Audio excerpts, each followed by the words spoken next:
Today we are looking at prototyping this interface. You can see on my screen right here.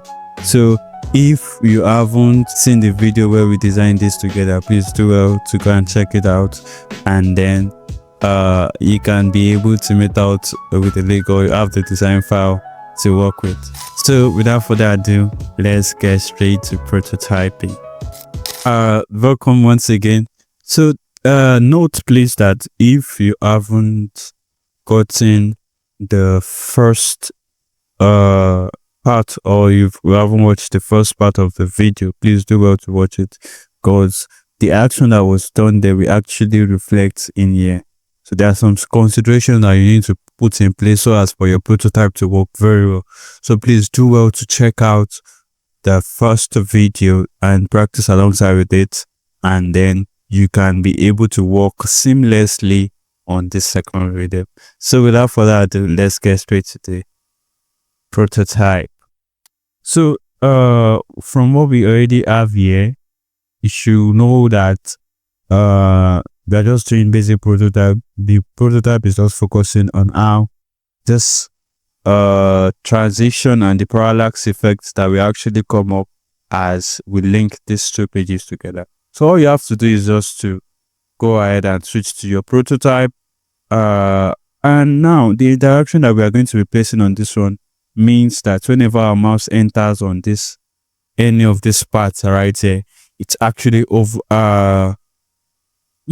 comes to this place, and that's the interaction that we are going to be placing on that one. So you link it together, and then you set the trigger to be on mouse enter. So that is whenever our mouse enters this, it's going to react. So make sure it is on smart animate as well. You can change it, so just make sure it is on smart animate. So I don't think linear will be that okay. So I like to use Gen 2 or is in is out. Yeah, so I will use Gen 2 for that, and you can test out the speed that is going to have right here. So I think that's that for the first one there. So let's see how it is actually reacting.